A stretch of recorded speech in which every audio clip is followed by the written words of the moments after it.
अस्सलाम वालेकुम।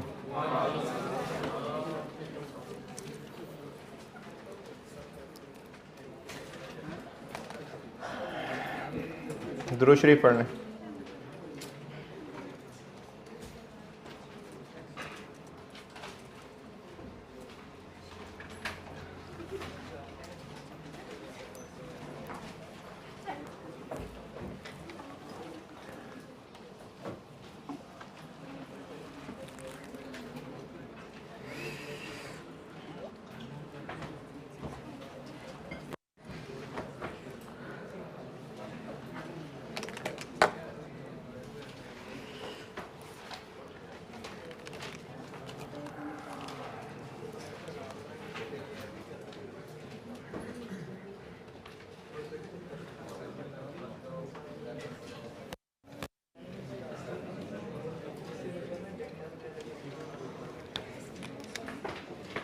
Short term decision making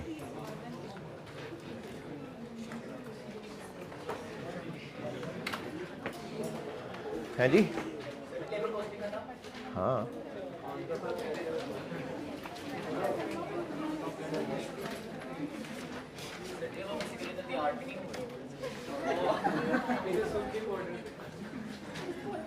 क्या तैयारी कर रही थी इसके लिए?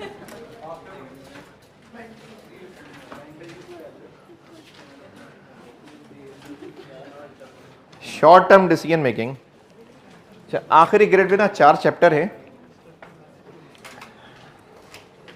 सिलेबस का लास्ट ग्रेड है, उसमें एक इन्वेंट्री मैनेजमेंट है, एक सीवीपी है, एक रेलेवेंट कॉस्टिंग है और एक है डिसीजन मेकिंग टेक्निक्स।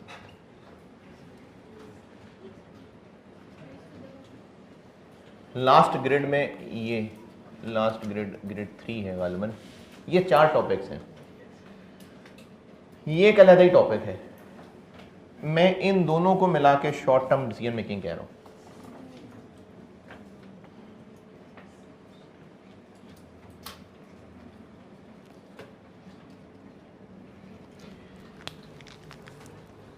ये अभी हज की छुट्टियों वाला टॉपिक और ये वापस आके, इनफैक्ट ये भी वापस आके, ये तो पूरा नहीं हो पाएगा। तो इन दोनों को मिला के मैं शॉर्ट टर्म डिसीजन मेकिंग कह रहा हूं।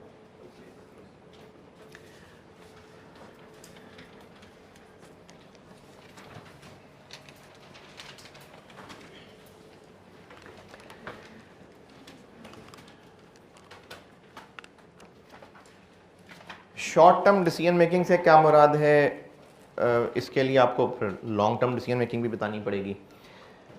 जब बिजनेस ने कोई डिसीजन लेना होता है, बिजनेस ने क्या, अगर आपने इंडिविजुअल भी डिसीजन लेना है, अगर आपने ये भी डिसाइड करना है ना कि आज एक्स्ट्रा क्लास के लिए आना था कि नहीं आना था, तो ये डिसीजन मेकिंग थी।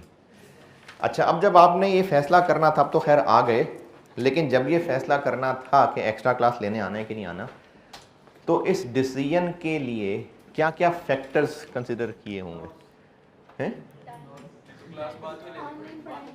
कि ऑनलाइन क्लास लेनी पड़ेगी, अगले को 5-10 साल बाद की बात हो रही, ये आजकल की बात थी। और तो मामा को बताया पर कि नहीं बताया? अच्छा, और कोई और क्लास तो नहीं है? ये इसी सेशन की या अगले सेशन की बात हो रही है? इसी सेशन की। और हैं, भूख तो नहीं लग रही, नींद तो नहीं आ रही, ये जो जितने भी आपने फैक्टर्स कंसिडर किए होंगे। अच्छा, इन फैक्टर्स में ये फैक्टर भी था कि मैट्रिक में कितने मार्क्स थे आपके, या इससे पिछले सेशन में टैक्स कितने नंबर पे फेल हुआ था कि पास हुआ था है? अच्छा चलो, पास हुआ था।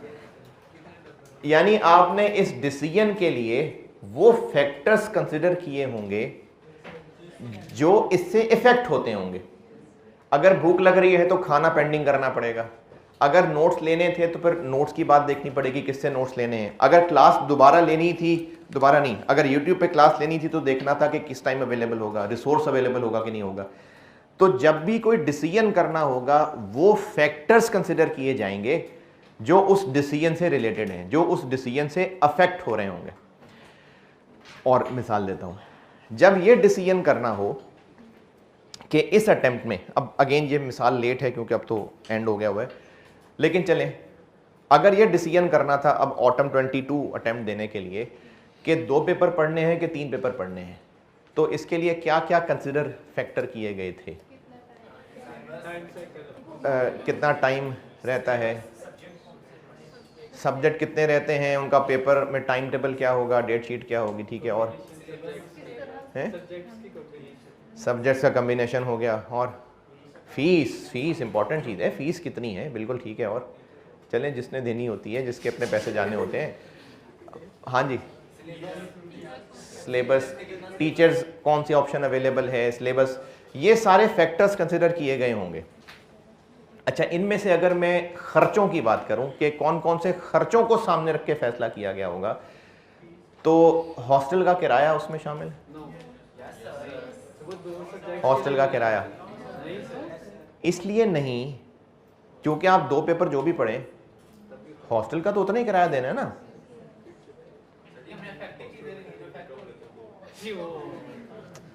मैं यही पूछ रहा हूं ना, मैं ये पूछ रहा हूं कि जब कोई डिसीजन करना है तो उसमें कौन कौन सी चीजों को कंसिडर किया जाना था जो उससे रिलेटेड होनी थी।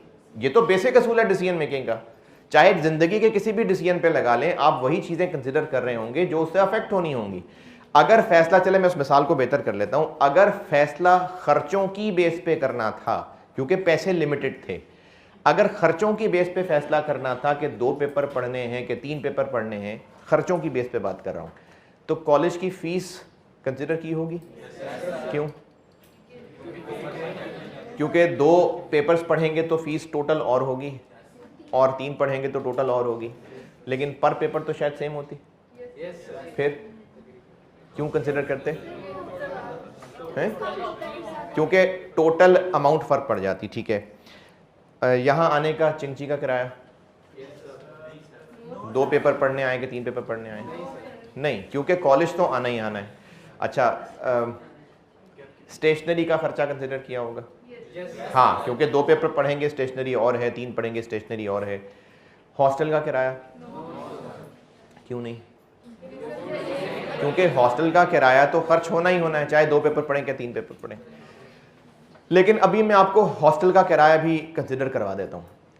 अगर आपके ये रहते ही 3 पेपर थे, अब फैसला हो रहा है कि 3 पढ़ने हैं कि 2 पढ़ने हैं, अब हॉस्टल का किराया क्यों, अब क्यों कंसिडर होने लगा है? क्योंकि अब आपने जब थोड़ा सा और टाइम में आगे जाके देखा, पहले आप सिर्फ एक अटेम्प्ट ऑटम 22 को दिमाग में रख के सोच रहे थे, जब आपने टाइम फ्रेम बढ़ाया तो और चीजें भी कंसिडर होने वाली आ गई। अब डिसीजन आपने पूरे कैफ को सामने रख के किया, तो एक डिसीजन में 3 पेपर एक ही अटेम्प्ट में फारिग हो जाते हैं और दूसरे डिसीजन में 2 और 2 अटेम्प्ट लगानी पड़ती हैं।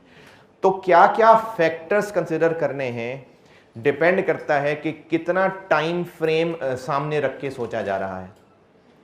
और मिसाल, अगर ये फैसला करना है कि आपने यहाँ हॉस्टल, आप यहाँ आए पढ़ने के लिए, आपने हॉस्टल ढूंढना है, किस इलाके में हॉस्टल ढूंढना है, क्या फैक्टर्स कंसिडर कर रहे होंगे? कॉलेज के पास है कि नहीं है, खाना अच्छा होगा नहीं, बिल्कुल ठीक है। इस डिसीजन को करते हुए आपने ये सोचा कि आपको जॉब कहाँ मिलेगी, और क्यों नहीं? क्योंकि वो बात की बात है ना, अभी सिर्फ इस सेशन की बात हो रही है।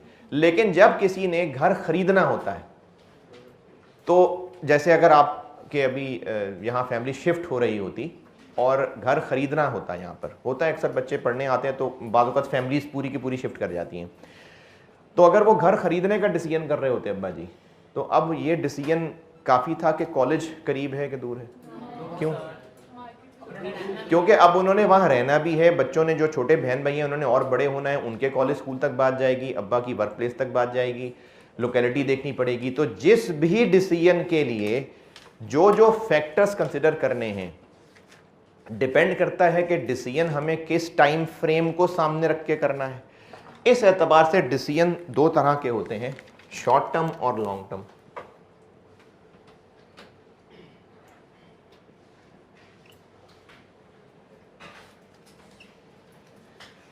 क्या फ़र्क लगा जो मैंने इतनी सारी मिसालें दी? शॉर्ट टर्म 1 साल कह लें, 1 साल, तो वो डिसीजन जिसमें हम सिर्फ उस डिसीजन के असरात देख रहे हैं अगले 1 साल के अंदर अंदर। देखें इस कमरे के अंदर अगर मैंने, अंधेरा है बिल्कुल, लाइटें बंद हैं, अगर मैंने सिर्फ अपने इर्द गिर्द 1-2 फुट के फासले के अंदर को पिन गिरी हुई ढूंढनी है, कमरा पूरा लाइटें बंद हैं, तो कितनी लाइटें ऑन करूंगा? बस जितनी यहां पर है काफी है, मुझे देखना ही नहीं उससे आगे। लेकिन अगर मुझे पूरे कमरे तक देखना है तो फिर सारी लाइटें ऑन करूंगा। तो मैनेजमेंट की मर्जी के वो उस डिसीजन के असरात कहां तक देखना चाहते हैं। अगर वो अपने डिसीजन के असरात सिर्फ 1 साल के अंदर अंदर देख के फैसला करना चाहते हैं, ये शॉर्ट टर्म डिसीजन है। और अगर वो अपने डिसीजन के असरात over a number of years देखना चाहते हैं तो वो लॉन्ग टर्म डिसीजन है।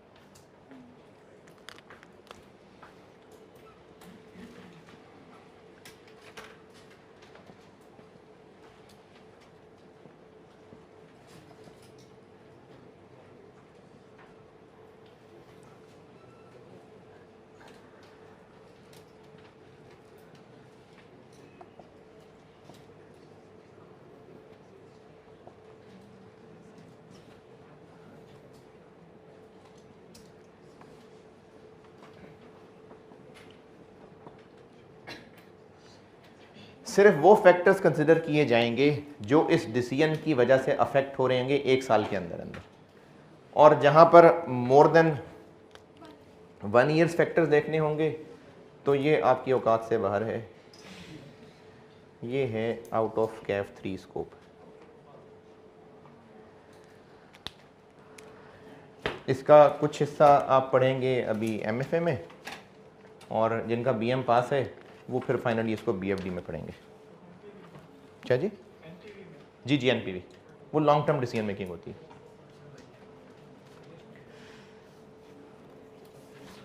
तो हम शॉर्ट टर्म डिसीजन मेकिंग पढ़ने लगे, यानी हम जो भी डिसीजन करेंगे वो 1 साल के कॉन्टेक्स्ट के अंदर अंदर होगा।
अच्छा, अब ना मैं करने ये लगा हूँ, शॉर्ट टर्म डिसीजन मेकिंग पढ़ाने लगा हूँ, वो तो स्कोप से बाहर निकल गया ना, वो तो इंट्रोडक्शन था डिसीजन मेकिंग क्या होती है।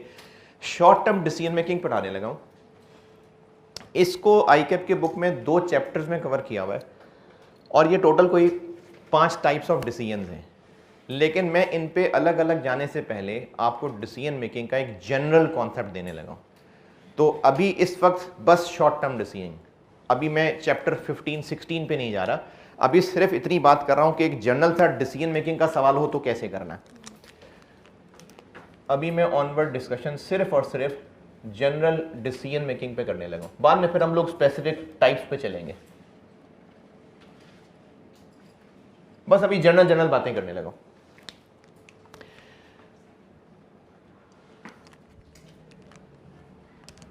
चूंकि हम लोग कॉस्ट एंड मैनेजमेंट अकाउंटिंग पढ़ रहे हैं, तो इसमें जाहिर है हम ये डिसीजन नहीं लेना सीख रहे होंगे कि आज पकाना क्या है या क्लास लेने की नहीं लेनी। हम वो डिसीजन ले रहे होंगे जिसमें कोई रुपए पैसे इन्वॉल्व होंगे। नॉर्मली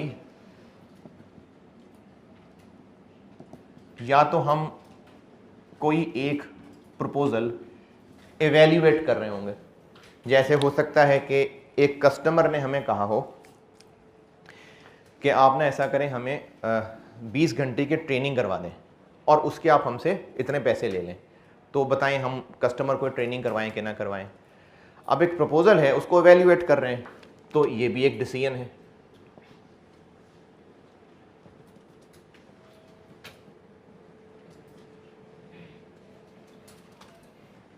इसी तरह से हो सकता है कि हमारे पास 2-3 ऑप्शंस हों और हमें उनमें से कोई एक चुननी हो, ये भी एक डिसीजन है। हैं जी? हाँ, मतलब उसमें आगे मजीद तफसील चल सकती है। जब भी डिसीजन मेकिंग करनी है, नॉर्मली कह रहा हूं, 2 तरह की शक्लें हो सकती हैं। या तो कोई एक प्रपोजल होगा जिसको इवेल्युएट करना होगा, हाँ या ना, या फिर मुख्तलिफ ऑप्शन होंगी, उनमें से बेस्ट को सिलेक्ट करना होगा।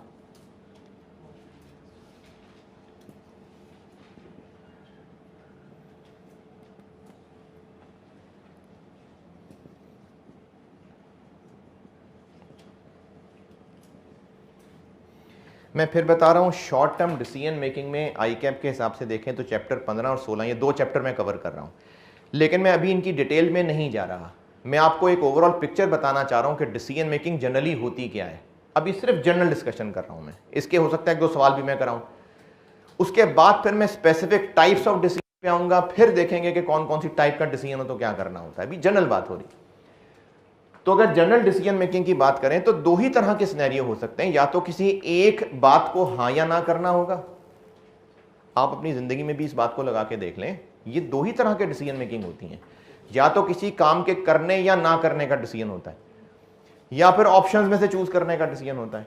तो ये 2 ही बातें हो सकती हैं। या तो कोई एक काम हाँ या ना का फैसला है, या ऑप्शंस हैं उनमें से चूज करना है। तो ये 2 ही सिनेरियो बनते हैं। जवाब कैसे होना चाहिए, यानी इसका जवाब क्या होना चाहिए, हाँ या ना, कैसे फैसला करेंगे। मैं फिर बता रहा हूँ, हम कॉस्ट एंड मैनेजमेंट अकाउंटिंग पढ़ रहे हैं, तो इसमें जो भी फैसला होना है वो रुपए पैसे की बेस पे होना है। अगर प्रॉफिटेबल है तो हाँ कर देंगे, लॉस है तो ना कर देंगे, ठीक है। मल्टीपल ऑप्शन में से चूज करना।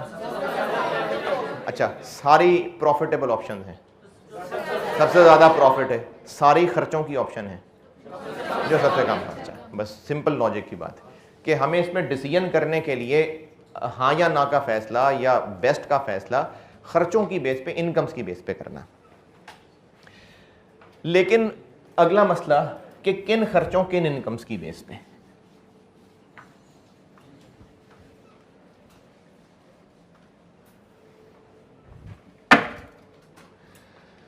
तो इस जनरल डिसीजन मेकिंग का जनरल असूल ये याद रख लें कि हमने जिस भी तरह का फैसला करना है, इस फैसले को करते हुए हमने सिर्फ वो इनकम्स और एक्सपेंसेस कंसिडर करने हैं जो रेलेवेंट फॉर द डिसीजन है।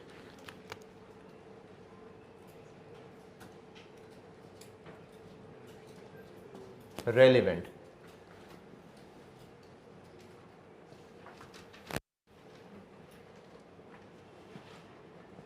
ये एक बहुत ही बेसिक सा असूल है डिसीजन मेकिंग का कि सिर्फ उन चीजों को कंसिडर करना है जो रेलेवेंट है।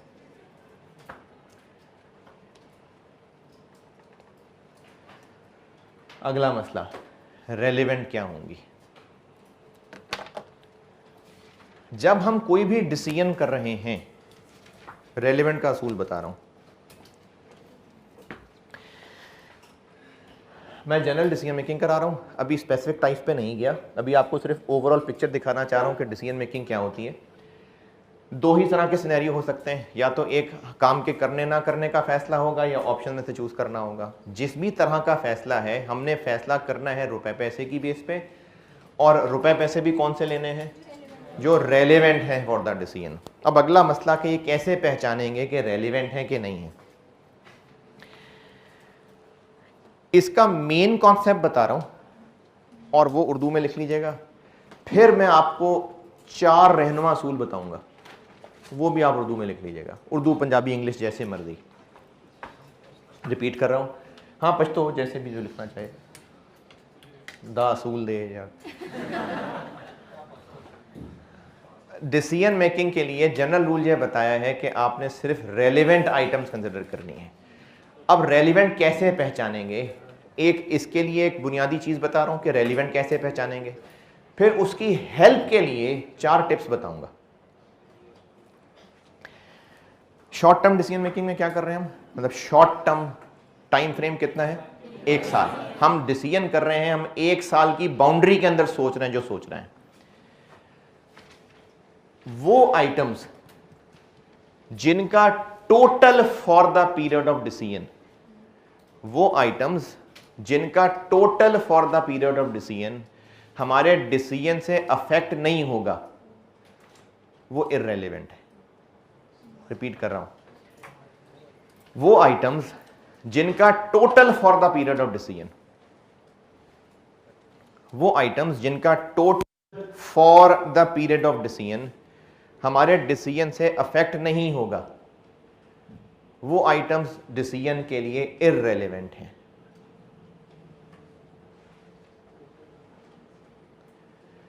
वो आइटम्स जिनका total for the period of decision, हम चूंकि 1 साल की बात कर रहे हैं तो 1 साल को सामने रख लेते हैं, वो आइटम्स जिनका total for the period of decision decision के हाँ या ना होने से चेंज नहीं होगा, वो आइटम्स इररेलेवेंट हैं। जिनको भी ये बात समझ नहीं आई कि क्या लिखें, तो फिर ठहर जाए, मैं 2-4 मिसालें दे दूं, फिर लिख लीजिएगा। अगर एक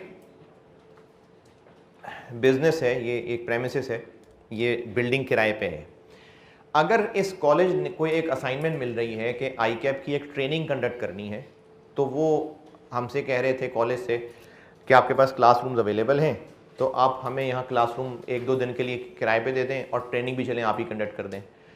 कॉलेज ने फैसला करना है कि आईकैप की ये असाइनमेंट पे हाँ कहें या ना कहें, ये फैसला होने लगा है। इस फैसले के लिए इस बिल्डिंग का किराया एक रेलिवेंट खर्चा है। क्यों?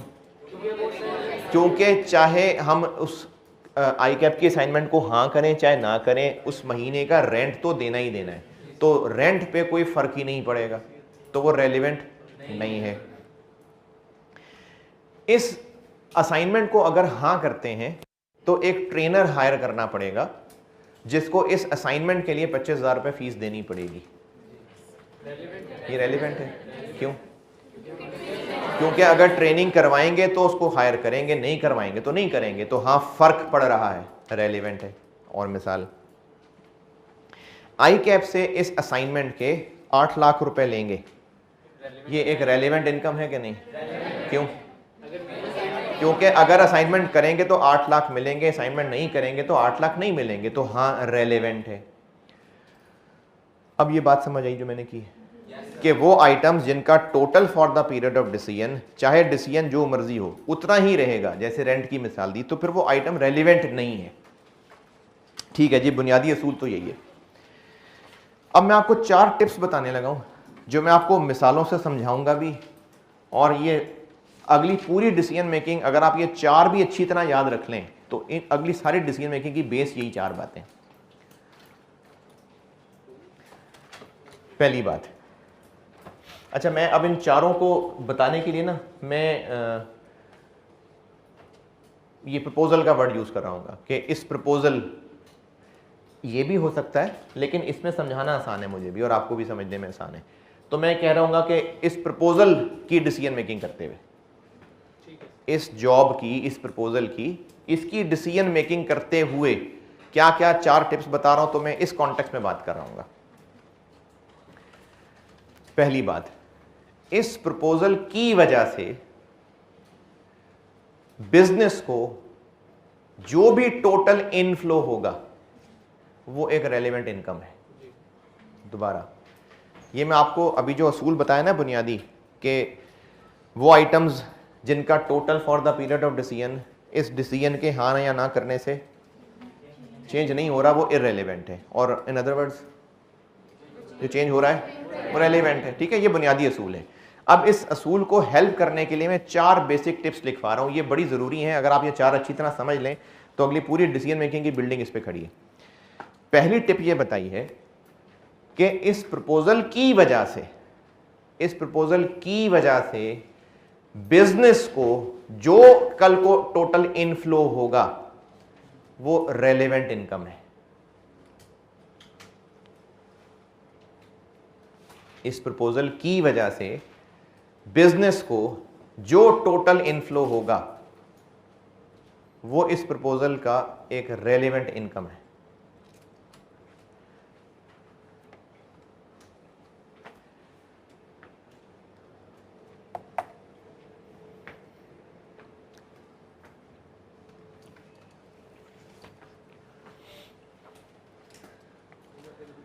हैं जी, दोबारा, इस प्रपोजल की वजह से बिजनेस को जो भी टोटल इनफ्लो होगा वो इस प्रपोजल की रेलेवेंट इनकम है।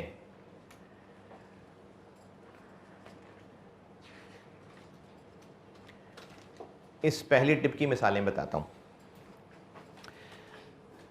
ये 7 जो शादी हॉल थे, ये जो 2-4 बिल्डिंग छोड़ के आगे शादी हॉल हैं, इन्होंने कहा जी कि आपकी शाम में क्लासें तो होती नहीं है, तो ऐसा करें कि हमें ना आप एक ये रूम नंबर 3 रूम 1 दे दें। हम यहाँ पर जो अपने मेहमान हैं कुछ यहाँ बिठाना चाहते हैं, आप एक 2 दिन की फंक्शन है, आप हमें ये रूम किराए पे दे दें। अच्छा, अब कॉलेज ने फैसला करना है कि उनको ये हॉल देना है किराए पे कि नहीं देना, ये डिसीजन हो रहा है। उनकी तरफ से इन 2 दिनों का इस हॉल का किराया 1 लाख रुपए ऑफर हो रहा है। तो इस 1 लाख रुपए की इनकम को हम रेलेवेंट इनकम मानेंगे कि नहीं? क्यों? क्योंकि इसी प्रपोजल की वजह से ही कॉलेज को मिलना है, तो हाँ ये एक रेलेवेंट इनकम है। और मिसाल, ये जो मेहमान आएंगे, कॉलेज ने सोचा कि इन मेहमानों को पार्किंग की फैसिलिटी देंगे तो पार्किंग के भी पैसे लेंगे उनसे। अब ये जो पैसे जनरेट होने हैं ये उन हॉल वालों से नहीं मिलने हैं। अच्छा, अब ये ऑफर हॉल वालों की तरफ से आई है। ये हॉल कौन सा कर लें? चलो मुगल आजम कर लें। अब मुगल आजम वालों ने ऑफर की है, ये डील कॉलेज और मुगल आजम के दरमियान हो रही है, लेकिन इस डिसीजन में कॉलेज को ये नजर आ रहा है कि चूंकि बाहर पार्किंग फैसिलिटी भी होगी, उसके लिए हमें गार्ड भी हायर करना पड़ेगा, तो पार्किंग की फीस ले लेंगे। अब वो जो पार्किंग फीस से इनकम जनरेट होगी वो भी रेलेवेंट है। हाँ, तो मैंने लाइन क्या लिखवाई है? प्रपोजल की वजह से। देखें, अगर वो हमें ऑफर ना हो तो फिर पार्किंग इनकम थोड़ी आएगी, तो इस प्रपोजल की वजह से है वो भी, तो वो रेलेवेंट है। अच्छा, इसी तरह से है जी। अच्छा, इसी तरह से अब उनको बल्कि ठीक है, ये मिसाल काफी है, और मिसाल देता हूं। आईकैप की तरफ से एक प्रपोजल आया है कि एक सेमिनार करना है आईकैप हाउस के अंदर, तो आप अपने ट्रेनर्स भेजें, वहां पर आप ट्रेनिंग करवाएं और वर्कशॉप कंडक्ट करें और आप उसकी फीस पे होगी। अच्छा, अब जब फीस आईकैप वाले ऑफर कर रहे हैं, इस प्रपोजल को हाँ बोलें या ना बोलें, आईकैप की फीस रेलेवेंट इनकम है। क्यों? क्योंकि ये वर्कशॉप सर्विस देंगे तो कॉलेज वालों को आईकैप से फीस मिलेगी, नहीं देंगे तो नहीं मिलेगी, तो उसको हाँ बोलने से ही एक्स्ट्रा इनकम होनी है। हाँ, एक रेलेवेंट इनकम है। आईकैप की इस ऑफर के साथ ही एक कनेक्टेड ऑफर ये हो गई, आईसीएमए वालों ने कहा कि अगर आप वहां वर्कशॉप कंडक्ट करेंगे तो उसी शाम हमारी तरफ से भी ऑफर है, वहीं से आप हमारी तरफ भी आ जाना, उसके भी आपको 2 लाख। नहीं करेंगे तो फिर हमारे 2 लाख भी कैंसिल।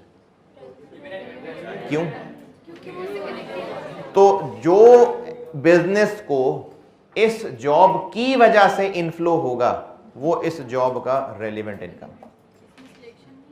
क्या?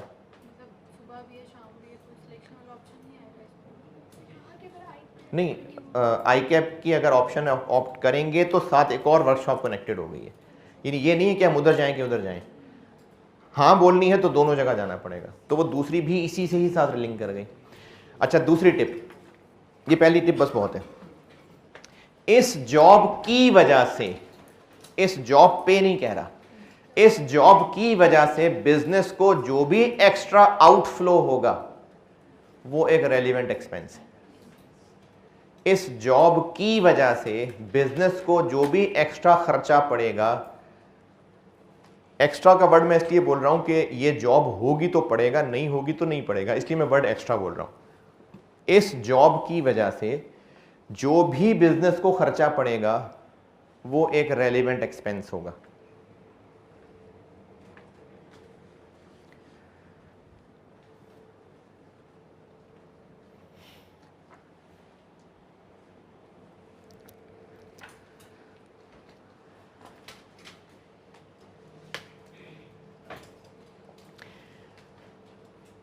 दूसरी टिप रिपीट कर रहा हूं, इस जॉब की वजह से बिजनेस को जो भी खर्चा करना पड़ेगा इस जॉब की वजह से वो एक रेलिवेंट खर्चा होगा।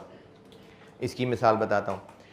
मुगल आजम वालों ने कहा कि आप ना हमें ये 2 दिन के लिए ये रूम किराए पे दे दें और हमारे मेहमान ज़्यादा हैं तो 1 लाख रुपए की ऑफ़र है, लेकिन सिक्योरिटी आपने प्रोवाइड करनी है। तो अब कॉलेज वालों ने 2 गार्ड अरेंज करने होंगे। उन गार्ड्स को जो पैसे दिए जाएंगे वो रेलिवेंट है। क्यों? क्योंकि इस ऑफर की वजह से ही 2 गार्ड्स को पैसे देने पड़ेंगे, नहीं होगा तो नहीं देने पड़ेंगे। अच्छा, अगर ये मुगल आजम वालों की ऑफर एक्सेप्ट करते हैं तो मुगल आजम वालों का कंपेटिटर था, उसने कहा कि खबरदार जो तुमने ये काम किया, तो अगर तुमने ये काम किया तो हम तुम्हारे गुलबर्ग कैंपस पे पथराव करवाएंगे। पत्थराव, पत्थर मारे जाए। अच्छा, अब वहां पर भी गार्ड अरेंज करना पड़ेगा, है? वहां पर भी गार्ड अरेंज करना पड़ेगा। तो अभी बात हो रही है गार्डन टाउन कैंपस के रूम किराए पे देने की, लेकिन वो जो गुलबर्ग में गार्ड अरेंज करना पड़ेगा उसका खर्चा भी रेलेवेंट है, क्योंकि इसी जॉब की वजह से वो एक्स्ट्रा कॉस्ट करने वाला है।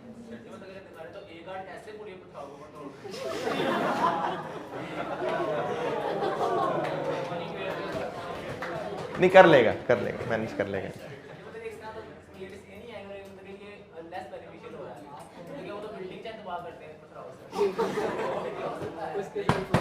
अच्छा, अभी ना मेरा पॉइंट बस ये था बताने का कि उस बिल्डिंग पे जो गार्ड रखना पड़ेगा उसका खर्चा भी रेलेवेंट है ना। अब वो हालात पे डिपेंड करता है कि एक गार्ड रखना है कि टैंक ला के रखना है कि पूरी बटालियन लानी है, वो खर्चे में ऐड हो जाएगा। पॉइंट ये है कि जो भी वहां लाना पड़ेगा, चाहे एटम बम नष्ट करने पड़ेंगे, रेलिवेंट होगा ना।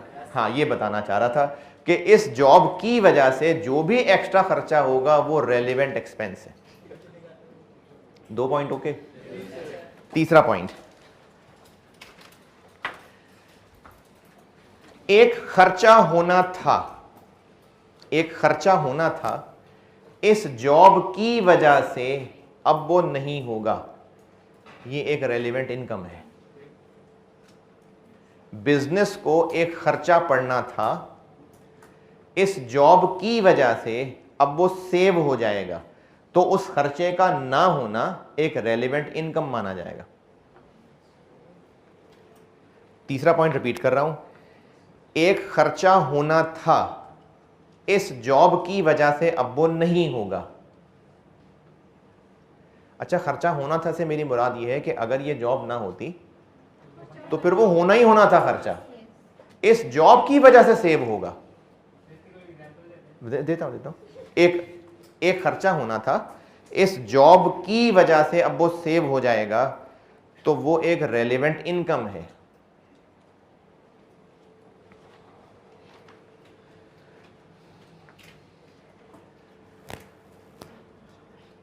इसकी मिसाल ऐसे है कि कॉलेज ने शाम के लिए नाइट ड्यूटी के लिए गार्ड्स अरेंज किए होते हैं। अब उसके लिए उनको रोज़ की दिहाड़ियाँ पे कर रहे होते हैं। अगर ये मुगल आज़म वालों को एक शाम के लिए बिल्डिंग किराए पे दे दी तो फिर वो अपने गार्ड्स खुद ही, तो उस दिन उस शाम को जो गार्ड लेना था वो बच जाएगा खर्चा।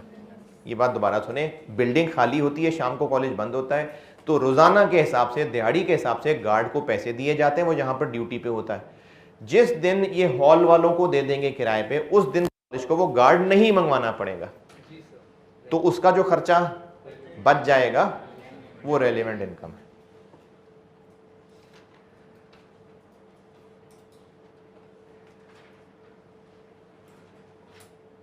अच्छा वो तो फिर 100 गार्ड्स का खर्चा भी बच जाएगा, मतलब 100 गार्ड थोड़ी मंगवा रहे हैं हम, टैंक नहीं, टैंक भी रहने देते हैं, वो खर्चा भी बच गया। पूरा किला बनवाना था, नहीं वो भी रहने देते हैं, वो भी खर्चा बच गया। नहीं फिर नहीं, मैंने कहा कि नहीं बनवाते, किला बनवाने नहीं, किला रहने दे, नहीं बनवाते। टैंक मंगवाना था, चलो रहने दे, नहीं मंगवाते टैंक। मैं खर्चा सेव उसको कह रहा हूं जो होना था, हमने थोड़ी टैंक मंगवाना था। गार्ड रखना ही रखना था, रखा होता था गार्ड, बस उस शाम वो गार्ड अरेंज नहीं करना पड़ेगा। तो खर्चा सेव, ये जो मैंने भी खर्चे सेव की बात की है ना, ये अगले सवालों में आपको ये आएंगे मसले, इसलिए मैंने भी शुरू में छेड़ने की कोशिश की कि जब हम कह रहे हैं ना खर्चा जो होना था और इस जॉब की वजह से सेव हो जाएगा, तो ये उस खर्चे की बात हो रही है जो होना था और इसकी वजह से सेव होगा, वो एक रेलिवेंट इनकम है। जैसे मिसाल है, असल में नहीं कह रहा, जैसे आपने भी यहां से खाना खाना था घर जाके, और आपकी जिस टीचर ने एक्स्ट्रा क्लास रखी उन्होंने, अगर उन्होंने खाना खिलाने की ऑफर कर दी या खाना खिला दिया, तो वो जो खर्चा आपका खाने का होना था वो बच गया है। नहीं मिसाल है ऐसी, बस ऐसी मिसाल है। तो ये वो खर्चा है जो बच गया। अच्छा कौन से खर्चे की बात हो रही जो बच गया? जो आपने खाना खाना था, यहीं से जो नान चने खाने थे। अब आप कहें जी मैं खाने को तो मैं पीसी से भी खाना खा सकता था, पहले बात उधर जाने किसने देना था आपको, लेकिन वो खर्चा भी तो बच गया ना, तो वो भी इनकम हो गई। जो होना था वो सेव होने की बात हो रही है। तो जो खर्चा होना था, इस बिजनेस को पढ़ना था, इस जॉब की वजह से सेव होगा, वो रेलिवेंट इनकम। चौथी टिप,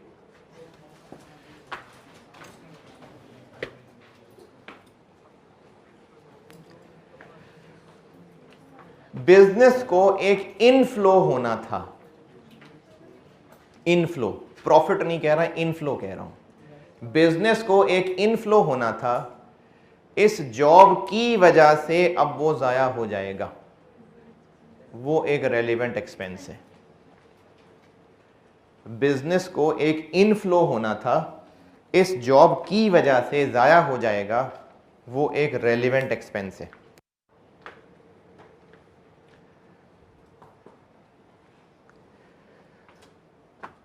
होना था मतलब अगर ये जॉब ना होती तो फिर वो होना था, फिर वो लाजमी होना था, इस जॉब की वजह से जाया हो रहा होगा।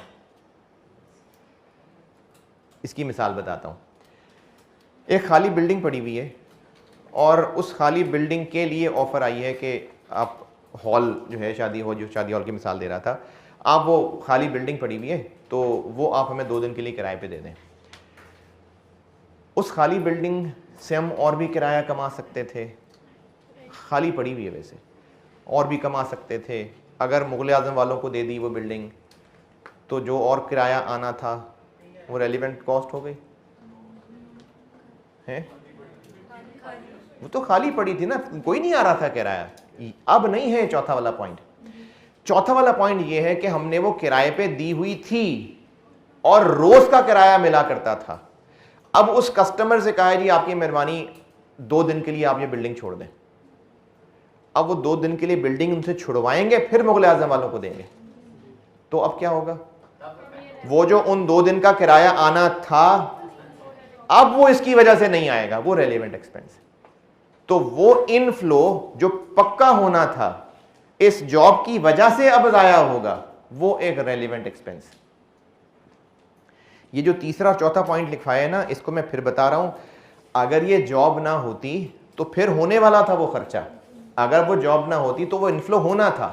इस जॉब की वजह से तीसरा पॉइंट के खर्चा बचेगा और इस जॉब की वजह से चौथा पॉइंट के वो इनफ्लो आया होगा, वो रेलेवेंट है जी। ये जो चौथा पॉइंट लिखवाया है इसको अपॉर्चुनिटी कॉस्ट भी कहते हैं। ये जो मैंने आपको चौथी टिप लिखवाई है ना, इसी को अपॉर्चुनिटी कॉस्ट कहते हैं। नहीं, संक कॉस्ट नहीं होती, ये कॉस्ट सेविंग है तीसरा वाला, लेकिन ये जो चौथा पॉइंट लिखवाया था इसको अपॉर्चुनिटी कॉस्ट भी कहते हैं।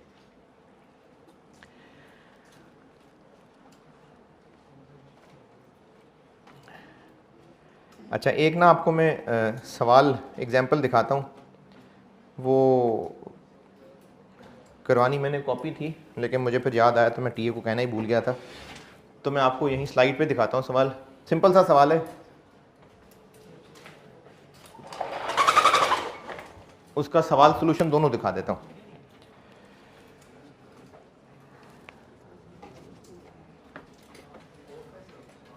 है जी,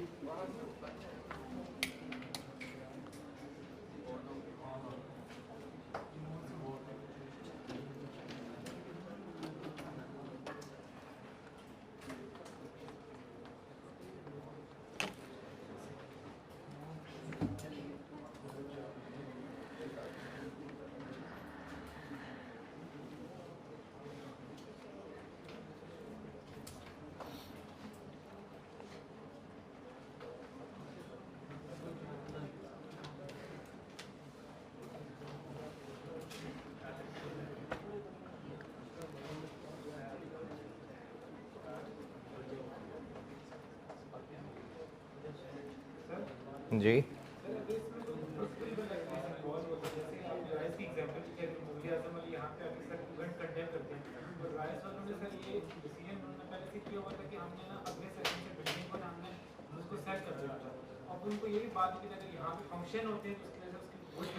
ये लॉन्ग रन में तो ये चीज़ किसी तरह आ सकती है कि अगले ईयर्स में क्या फ़र्क पड़ेगा। शॉर्ट टर्म में नहीं इसका कोई ख़ास नहीं। देखें, अगर आप इसमें ये कहें कि जी नहीं, मैं 31 दिसंबर से पहले पहले की बात कर रहा हूँ, मेरा जवाब यही है कि अगर तो एक साल के अंदर अंदर उसका इफेक्ट कंसिडर होना है तो वो कंसिडर हो जाएगा। अगर एक साल के बाहर निकलने वाली बात है तो शॉर्ट टर्म डिसीजन मेकिंग है। इसलिए मैं गुडविल का वर्ड को नहीं जवाब दूंगा। कोई भी ऐसी चीज़ जो इस जॉब की वजह से एक्स्ट्रा इन होनी है वो रेलिवेंट इनकम। पढ़ा जा रहा है? चलें पढ़ें फिर।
ये आपकी पैदाइश से पहले का सवाल है ना?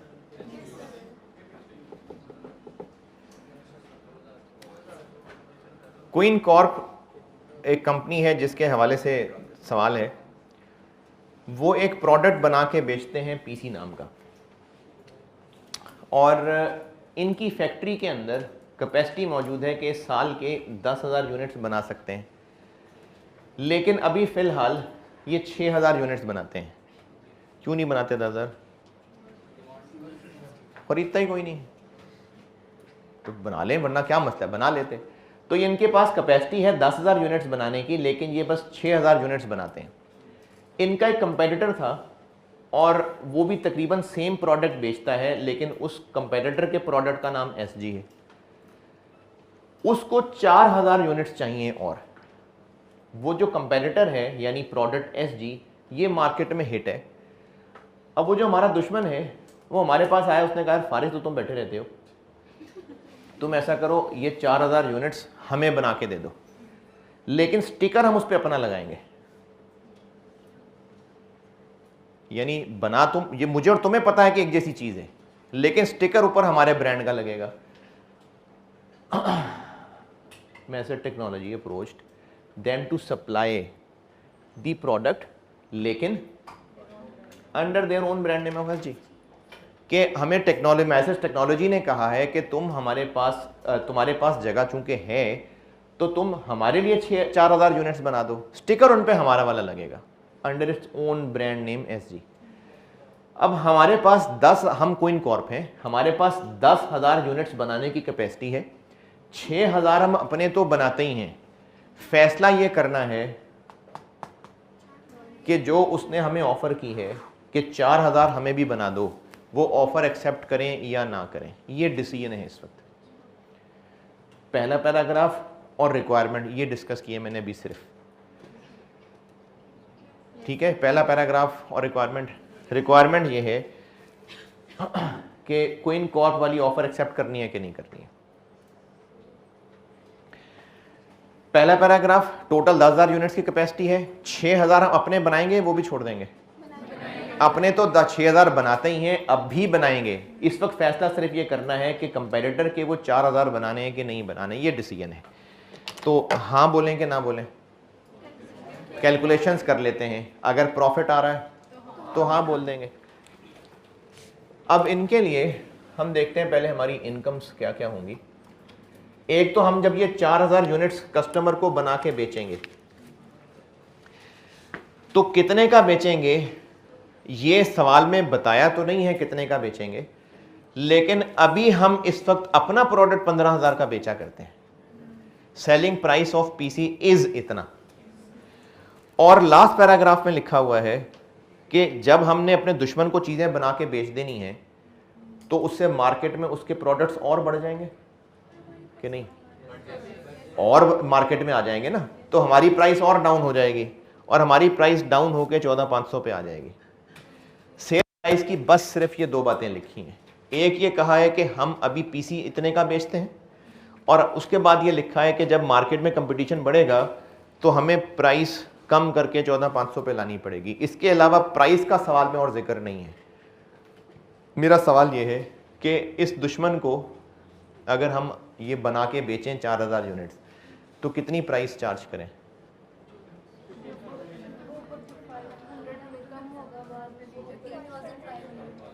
3,500। हाँ जी, अच्छा ये चीज़ सवाल वाले ने स्टूडेंट पे छोड़ दी थी, और उस दौर में चूंकि सोल्यूशन नहीं आते थे तो पता नहीं एग्जामिनर ने क्या सोचा होगा, लेकिन बहरहाल बड़ों से इसका सोल्यूशन तो देखा, वो 15,000 रुपये।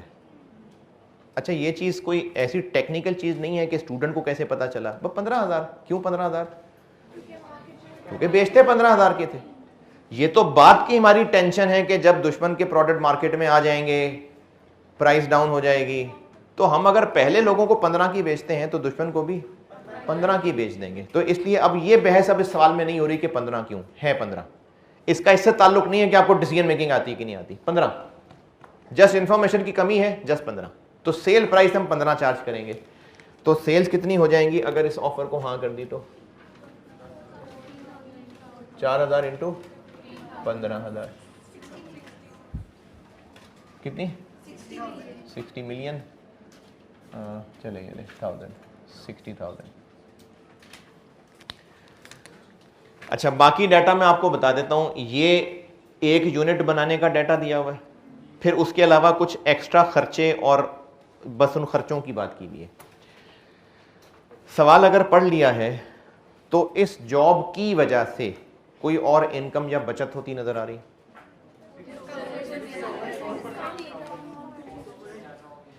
नहीं, मैं पहले इनकम की बात कर रहा हूं ना। हमें एक मटेरियल, एक यूनिट 5,000 रुपए का मटेरियल मिला करता था। सप्लायर से बात की है और सप्लायर ने कहा है कि चूंकि आप हमसे ज़्यादा मटेरियल ख़रीदेंगे तो मैं आपको सारी परचेजेस पे 2% डिस्काउंट देने को तैयार हूं। Due to increase in production, नहीं किधर गया, due to increase in material requirements supplier will give quantity discount of 2% on all purchases. अब इसको मैं 2 लाइनों में तोड़ के बताता हूं। एक तो इन 4000 यूनिट्स को बनाने के लिए मटेरियल कॉस्ट कितनी आएगी?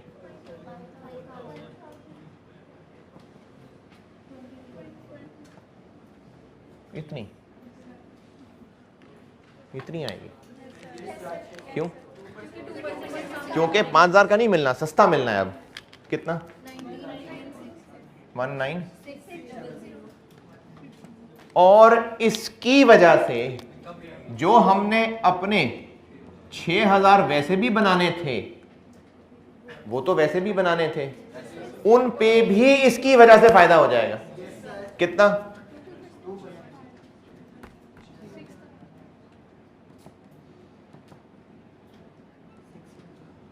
2%।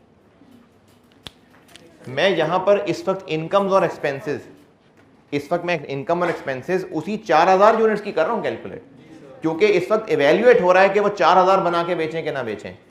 6000 की सेल्स क्यों नहीं लिखी? वो तो हमने कस्टमर्स को बेचना ही बेचना है ना, बात तो इन 4000 की हो रही है।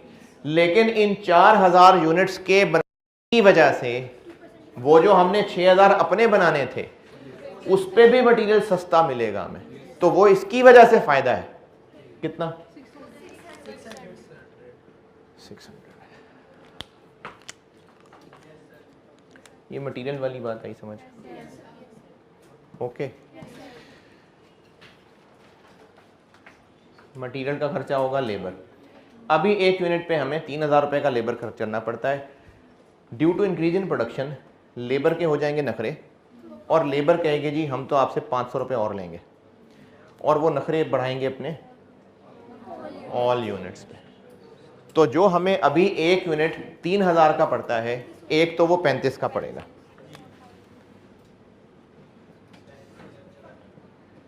चार 4000 यूनिट्स इंटू 35, और इसकी वजह से जो हमने 6000 हंसी खुशी बनाने थे उन पे भी 500 एक्स्ट्रा जाएगा, वो भी इसी की वजह से होगा।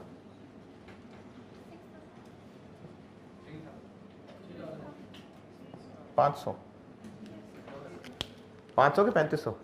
500, क्योंकि वैसे 3000 तो नॉर्मली होना था, इसकी वजह से 500 एक्स्ट्रा पड़ रहा है।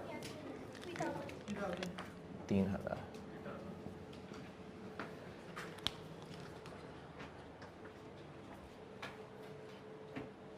मटेरियल और लेबर,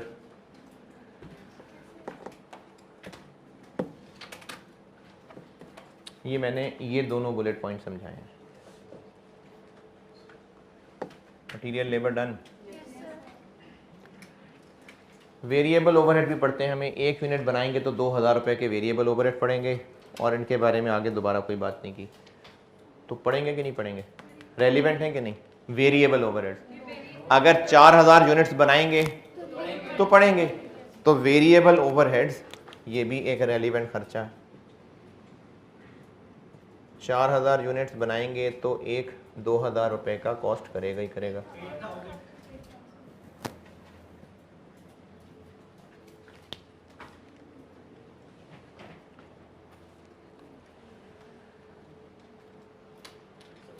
अभी इस वक्त साल में 12 मिलियन रुपए के ओवरहेड्स होते हैं, fixed overheads.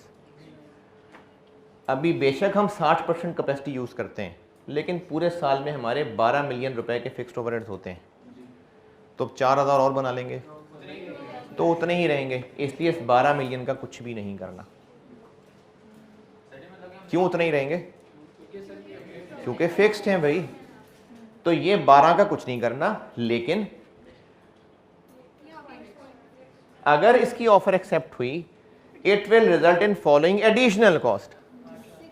8 lakh additional fixed overheads करने पड़ेंगे, हो सकता है 8-10 सुपरवाइजर और रखने पड़े। ये रेलेवेंट है। बिल्कुल ऐसे ही है, हमने डिसीजन करना है रेलेवेंट इनकम एक्सपेंसेस की बेस पे।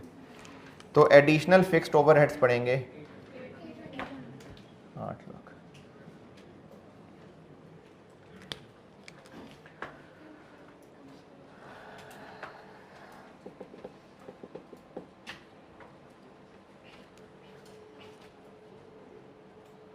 Last paragraph, due to increase in competition and because of well known after sale service of technology,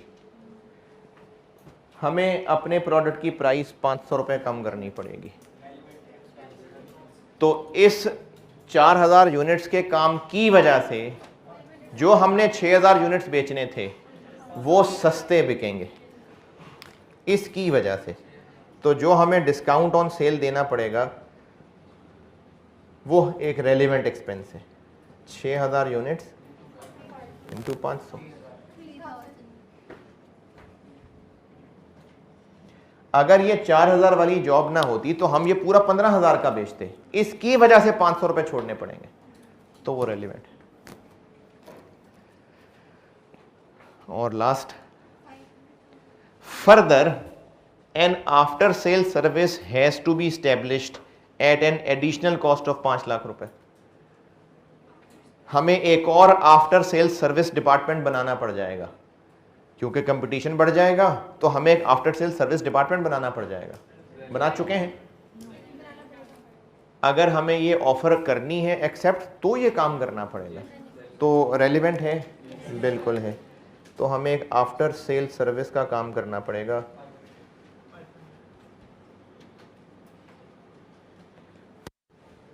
$500। अगर इस सारी मेहनत का एंड रिजल्ट प्रॉफिट है, प्रॉफिट है,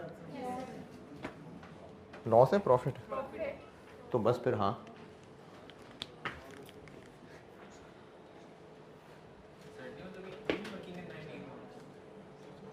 नाइनटीन किधर है? नहीं, लेकिन ये बहुत पुराना है। ये अभी अगर ऐसा सवाल होता तो ये 7 नंबर 8 नंबर से ज्यादा ना होते।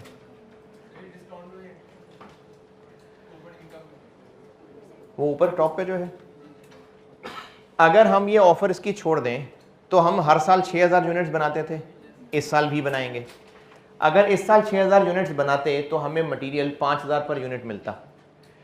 इस जॉब की वजह से सस्ता मिलेगा, क्योंकि सप्लायर ने कहा है कि आप चूंकि हमसे ज्यादा मटेरियल खरीदेंगे इसलिए हम आपको सस्ता मटेरियल देंगे। अगर हम ये 4000 यूनिट्स ना बनाएं फिर भी सस्ता मटेरियल देगा वो। तो वो जो मटेरियल पे डिस्काउंट मिलना है वो इसकी वजह से मिलना है, तो वो एक रेलिवेंट इनकम है।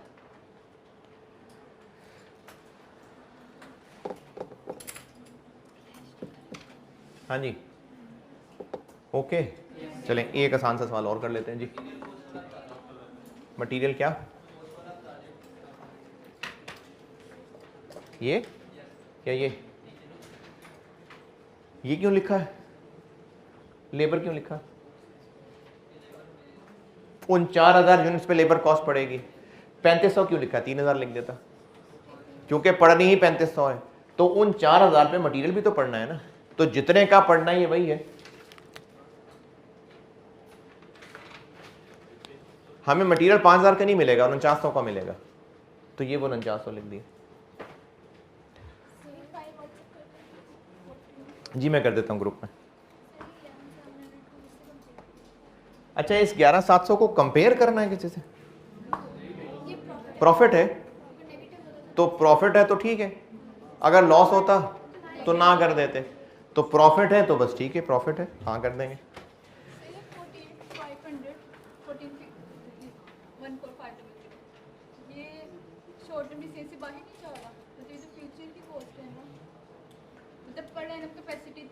हाँ, 14500 का कैपेसिटी। देखें, हमने जिस साल में भी ये काम करना है, हम किसी साल के शुरू में खड़े हैं, तो जो उस कस्टमर को 4000, उस दुश्मन को 4000 यूनिट्स बना के देने हैं, तो अपने 6 भी बनाने कि नहीं बनाने? वो 6 भी हमने बनाने थे और 15000 के बेचने थे। इसकी वजह से वो हमें 14.5 का बेचना पड़ेगा, तो 500 वहां नुकसान होगा इसकी वजह से। तो हम यहाँ सब कुछ फ्यूचर ही की बात कर रहे हैं ना। अच्छा, ये डिसीजन मेकिंग में हम जो भी इस वक्त डिस्कस कर रहे हैं ये पास्ट है, ये सब फ्यूचर है। ये सब ये बात हो रही है कि अब इस फर्ज करें हम 2023 के शुरू में खड़े हैं और 2023 का डाटा है, तो सारी बात ही ये हो रही है कि 23 में जो 6000 यूनिट्स बनाएंगे या 4 बनाएंगे ना बनाएं, सारा फ्यूचर ही डिस्कस हो रहा है। पास्ट तो जो होना था वो हो गया डिसीजन, लेकिन हम बस पर इसी एनएम की बात कर रहे हैं, हम सिर्फ किसी एक साल के लिए सारा कुछ बात कर रहे हैं। ये हर साल की बात नहीं हो रही, ये हम किसी एक साल की कैलकुलेशन कर रहे हैं सामने।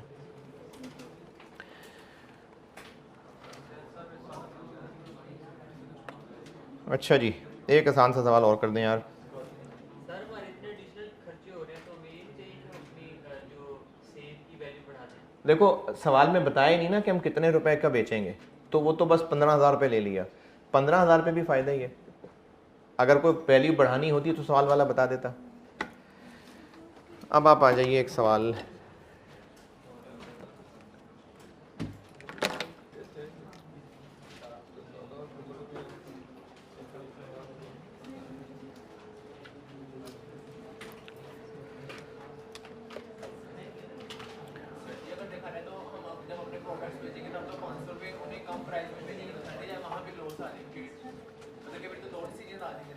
लॉस कैसे आ जाएगा वहाँ?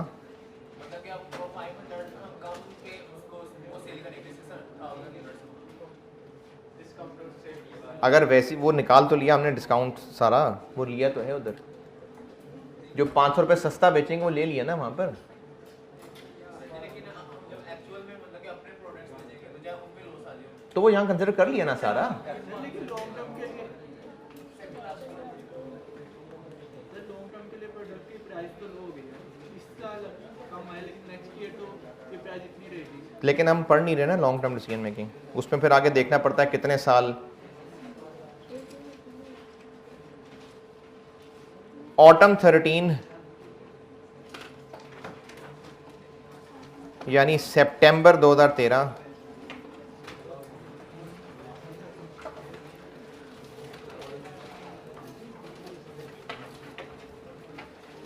अच्छा छोटा सवाल कराऊं कि बड़ा सवाल कराऊं?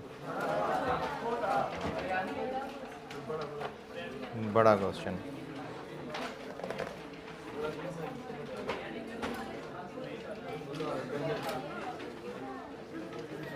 चलें ठीक है, मुनासिब सा क्वेश्चन करते हैं। सितंबर 2013, सितंबर 2013 question number 2।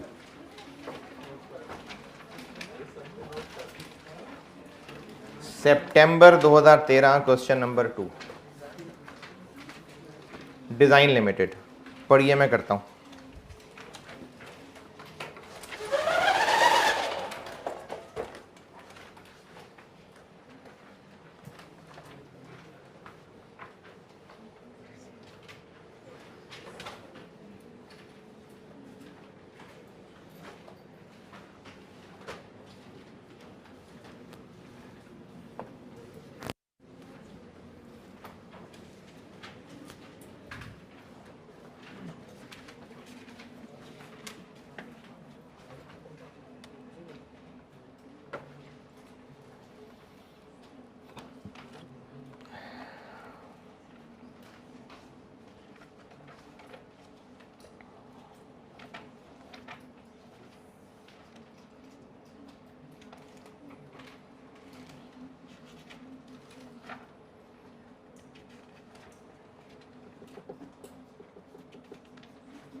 Design limited 2 products बनाता है, ऑलिव और मिंट, और 30 जून 2013 ईयर की इंफॉर्मेशन अवेलेबल है टेबल में। पर यूनिट सेल प्राइस बताई है, वेरिएबल प्रोडक्शन कॉस्ट बताई है, सेलिंग डिस्ट्रीब्यूशन पर यूनिट बताई है, फिक्स कॉस्ट है, नंबर ऑफ यूनिट जो एक साल में बेचते हैं वो है। चूंकि फैक्ट्री में जगह है,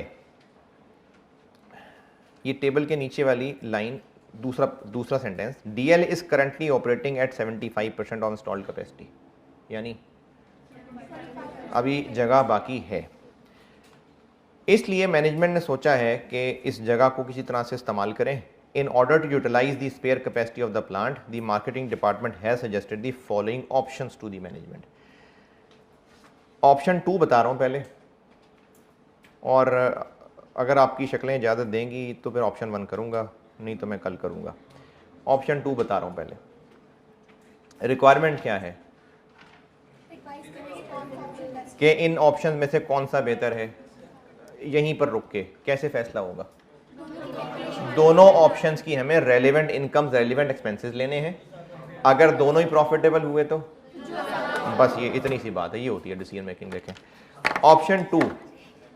ऑप्शन 2 ये है कि एक नया प्रोडक्ट बना लेते हैं सालसा, और ये बिकेगा 380 का, और कितने बेच लेंगे साल में? 80,000, और इसको बनाने पे कुछ वेरिएबल खर्चा भी आएगा, तो सेल प्राइस इंटू 80,000 सेल्स बन जाएंगी, variable cost per unit into 80,000 variable खर्चे आ जाएंगे, और ये 32 लाख रेलिवेंट होगा कि नहीं? क्यों? It would result in additional fix cost. बिल्कुल, बस ठीक है, 3 लाइन ही है। तो क्वेश्चन नंबर 2 सितंबर 13 ऑप्शन 2। अच्छा, अभी मैंने आपको बोला तो है सेल्स और वेरिएबल कॉस्ट, लेकिन अभी आप डिसीजन मेकिंग में आगे चलेंगे ना, हम जनरली ये काम किया करेंगे कि जहां भी हमने सेल प्राइस भी लेनी हो, वेरिएबल खर्चे भी लेने हो, वहां पर आप देखेंगे हम सवालों में जगह बचाया करेंगे और कंट्रीब्यूशन लिया करेंगे। सेल्स और वेरिएबल कॉस्ट दोनों होंगी ना रेलिवेंट कि नहीं? तो हम लोग सेल्स को भी यूनिट से मल्टीप्लाई करने की बजाय, वेरिएबल कॉस्ट को भी यूनिट से मल्टीप्लाई करने की बजाय कंट्रीब्यूशन को कर लिया करेंगे। ये अब से ऑनवर्ड हम कंट्रीब्यूशन काफी ज्यादा यूज किया करेंगे। टोटल कंट्री, इसका मतलब मार्जिनल एब्जॉर्प्शन नहीं हो रही है, ये सिर्फ 2 लाइनें बचाई जा रही हैं। तो डिसीजन मेकिंग में ये बहुत ज्यादा होगा, इसलिए मैं अभी से ही आपको इसी की आदत डाल रहा हूं। टोटल कंट्रीब्यूशन अगर हम साल से बेचते हैं, साल से तो साल में कितने बेच लेंगे? 80,000 इनटू किससे मल्टीप्लाई करूं? कंट्रीब्यूशन पर यूनिट से, है ना? कंट्रीब्यूशन क्या होती है? सेल प्राइस माइनस, हाँ तो अभी भी वही होती है। तो सेल प्राइस माइनस वेरिएबल कर लें तो कंट्रीब्यूशन पर यूनिट आ जाएगी ना, तो मैं कंट्रीब्यूशन पर यूनिट से इसको मल्टीप्लाई कर दूंगा। मैंने ये कहा है कि हम सेल्स लिखते, जिस तरह अभी यहां लिखा था, मैंने 4000 यूनिट्स की सेल लिखी थी, मटेरियल, लेबर, वेरिएबल लिखे थे। वो 4 लाइनें लिखने की बजाय मैं ये भी कर सकता था कि 15,000 में से माइनस करता 3500, माइनस करता 4900, माइनस करता 2000, जो आंसर आता इसको 4000 से मल्टीप्लाई कर देते। ये भी कर सकते थे कि नहीं? तो ये कर लिया करेंगे हम डिसीजन मेकिंग के अंदर कि हम सेल्स और वेरिएबल खर्चे अलग अलग लिखने की बजाय अक्सर कंट्रीब्यूशन को यूज किया करेंगे। ये कहा है मैंने। तो कंट्रीब्यूशन पर यूनिट निकाल लेते हैं, उसको 80 से मल्टीप्लाई कर देंगे। और क्या रेलिवेंट है ऑप्शन 2 में? फिक्स कॉस्ट है रेलिवेंट कि नहीं है? कितनी? 3200।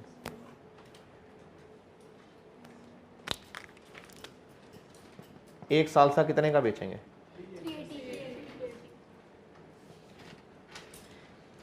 वो हमें कितने का कॉस्ट करेगा जी? 40% ऑफ किसका? ऑलिव की वेरिएबल कॉस्ट का या ऑलिव की वेरिएबल प्रोडक्शन कॉस्ट का?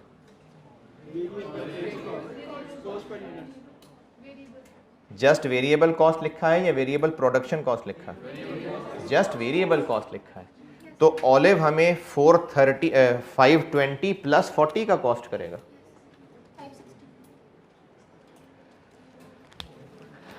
देखें ऊपर टेबल में वेरिएबल कॉस्ट ऑफ प्रोडक्शन 520 है और सेलिंग कॉस्ट पर यूनिट भी तो है, तो ये वेरिएबल नहीं है। Selling cost per unit, selling and distribution cost per unit variable है फिक्स्ड है? वेरिएबल है। तो 520 भी है 40 भी है, तो ऑलिव की वेरिएबल कॉस्ट 560 है। अगर ऑप्शन 2 में लिखा होता ना कि variable cost equal to 40% of the variable production cost of olive, फिर हम 520 लेते 520, लेकिन कहा है 40% of variable cost of olive बस।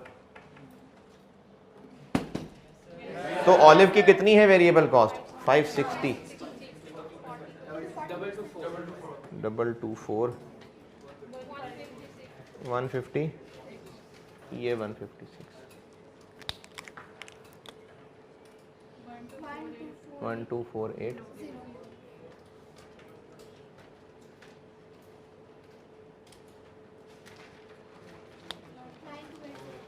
ये ऑप्शन 2 है।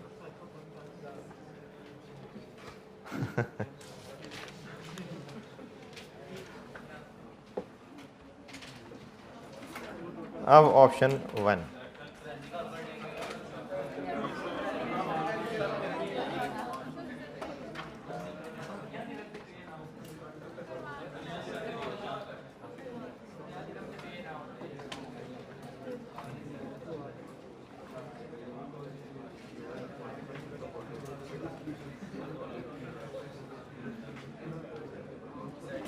जी जी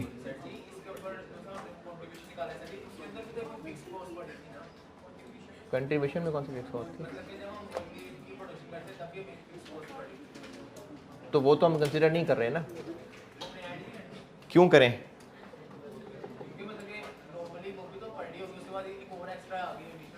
तो रेलेवेंट क्या है इसमें से? जो एक्स्ट्रा पड़ेगी वो रेलेवेंट है ना।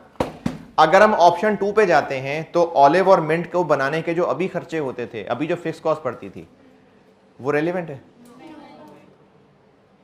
हम एक नया प्रोडक्ट लॉन्च करेंगे, उस पे एक्स्ट्रा इतना खर्चा पड़ेगा, वो रेलेवेंट है। तो इसलिए ऑप्शन 2 के अंदर हमने बस ये चीजें ली।